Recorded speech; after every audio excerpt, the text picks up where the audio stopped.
Hello, this is Mr. Dhanka. I'm from India.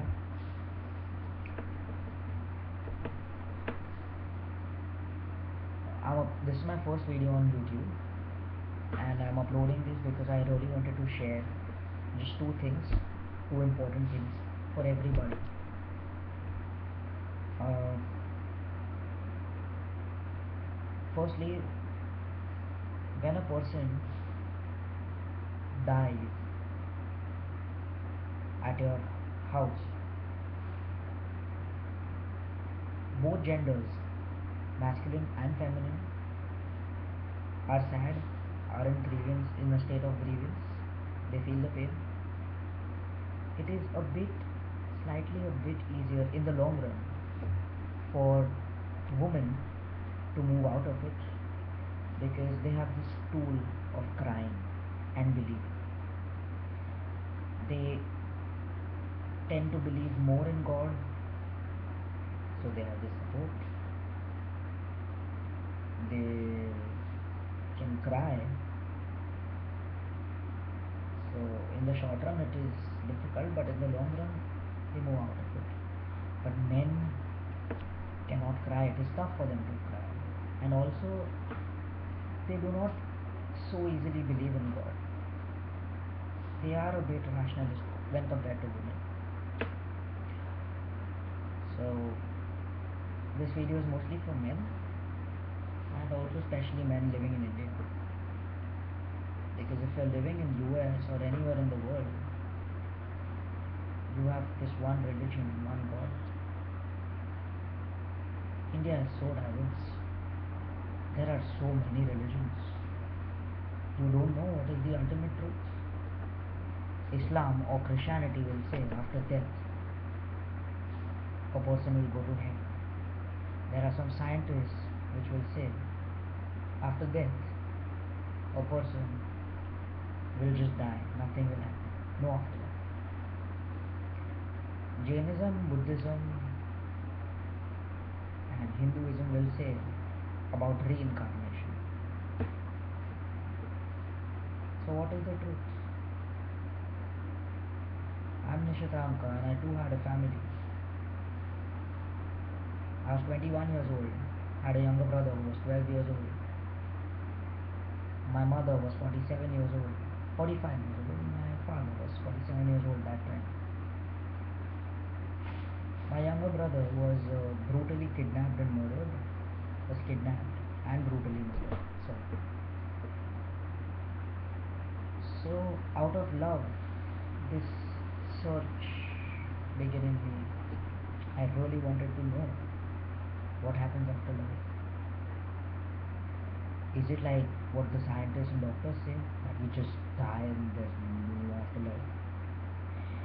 Is it like an Islamic or a Christian priest says there is only heaven and hell after life? Or is it Hinduism, Buddhism and Jainism which say there is reincarnation? You might become a mosquito or a fly or a man or an animal, or you would go to heaven, hell, whatever. I searched for 2 years. I met hundreds of saints. 2 years I did nothing but only this. Hundreds of saints, all sorts of philosophies, all sorts of books. They will relieve you. If you try my method, they will relieve you for a temporary method, for a temporary period of time, for a short term. You will really feel blissful. You will be like, wow, I got all the answers to my life. I got all solutions. They will logically prove you that the soul exists, that the God exists, everything exists, life is beautiful, wonderful.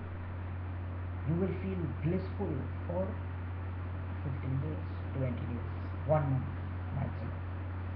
But then you will come back to square one with the same questions. Because the truth is, logical explanations are just a temporary relief. They won't heal you permanently. They won't. Only experience will heal you permanently. But how to experience soul? They say soul is invisible, untouchable. You can't see it. It can pass through walls.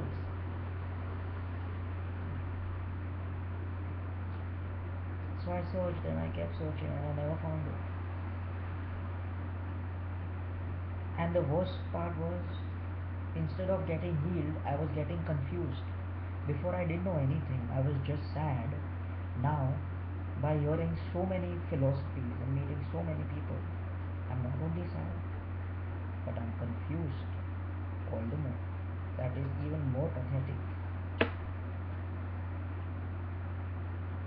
If I'm going to a Hindu saint, he's giving his whole life to that philosophy. He has left his kids, wife, house, wealth, and only that he only believes in Krishna.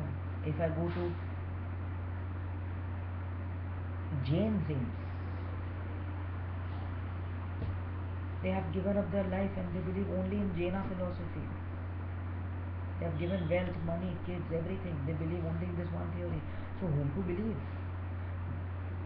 All of the religions and all of the saints have given their 100% to their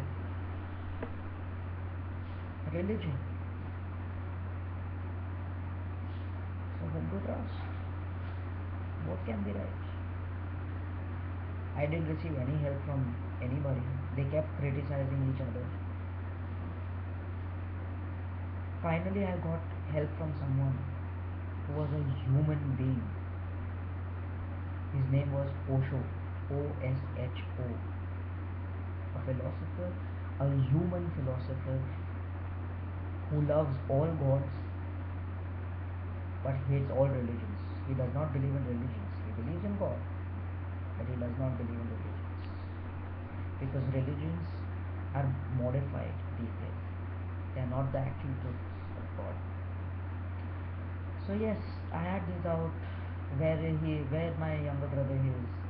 I was really sad and everything. And few months later, my father also passed away because he could not bear the pain. So then, finally, Osho gave this technique that you can yourself enter into your past lives and know them. Now, if you go to doctors or scientists, they'll suppress it by saying this is hypnotism or this is not true. Don't listen to them.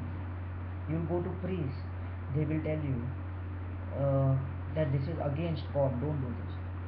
Don't listen to them too. Don't listen to me also. Don't listen to me. Try it yourself and you will get to know what is right. I'm just telling you to try. I'm not telling you to believe me. Don't believe the priest. Don't believe the doctors. Don't believe me. Try it yourself and you will get to know. So the reincarnation is not when you will do this process. Google it, Osho, and he'll tell you the process of going back into your past lives. And you will get to know that if there is reincarnation, you will always be a human being. You will not become mosquito or a tree or a goat or a cow. You will not. Because your soul has evolved to become a human again. You won't go back. But don't believe me. I'm telling you not to believe me. You will experience yourself. Do this process. And this was my fault. I was going to religions to seek my answers. But they'll all divide me. Hinduism will say follow Hinduism. Christianity will say follow Christianity. Muslim will say follow Islam. Osho is the only person who loves human beings and he will not tell you to follow anything. He'll tell you to follow your heart. And slowly you will get to know the truth. Only a human being can help a human being. And he has helped me. Not by logical explanations, but by experience. I feel tremendously enriched. Okay, fine, now I know souls do exist. So now I know My brother also has not died, and through experience I got to know. But the other thing, I had this one more question: the purpose of life. Now all the religions will say, do helpless activities, help the poor, become selfless, love God, love neighbors, love everyone. So you will get heaven. Drop your desires, you will get heaven. Become selfless, drop your desires, you will get heaven. Start doing that, and you will fall in another fishnet. Because as soon as you understand this idea of heaven, a desire enters your mind. You will start helping your neighbors, you will start loving your God, you will start donating your wealth, you will drop your desires for a desire to reach heaven. You are dropping your desires for another desire to reach heaven. This is tremendously bullshit.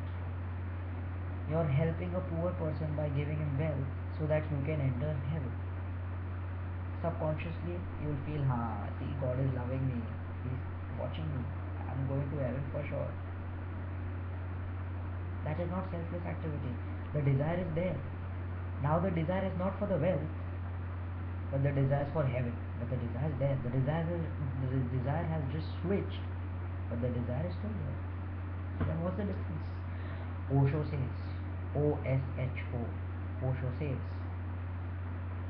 drop the desires means the desires should be dropped completely. You should not even desire heaven. You should not desire anything. Only then you can attain to a selfless level. So if you are helping a person, help him in a very humanly way. Don't think about heaven or hell that time. Drop the desires of heaven and hell, wealth, everything. Just help him. If you get heaven, good enough. If you don't get, good enough. Don't desire it. Then it is real selfless.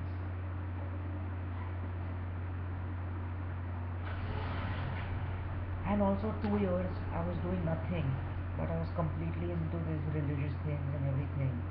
I didn't earn money, I didn't study, my career growth had stopped. So a fear started entering my mind that someday I'll end up begging on the street because I don't have money. I am into this competitive world where everybody is moving faster. Only I'm just sitting and hatching eggs. I'll be thrown out. To this, Osho said, the competition you can see around is out of fear. Everybody is running, is earning money to make their life more comfortable. Making your life comfortable is avoiding fear. And avoiding fear is avoiding God, is avoiding life. And avoiding life is avoiding God itself. You have a dream to touch the sky, but you want a very comfortable life. You have the potential to reach there, but you will reach just here and you will say, okay, I can do this much only, let's be comfortable with this. Because you have the fear that you cannot reach here, so you are happy here. But instead of this, imagine it this way: you have already reached here, you're thriving very hard, you're posting, you're still trying, you know it is impossible, but you're still trying. And one day you reach here, you have done the impossible. Now imagine the happiness of doing the impossible. Do not avoid fear.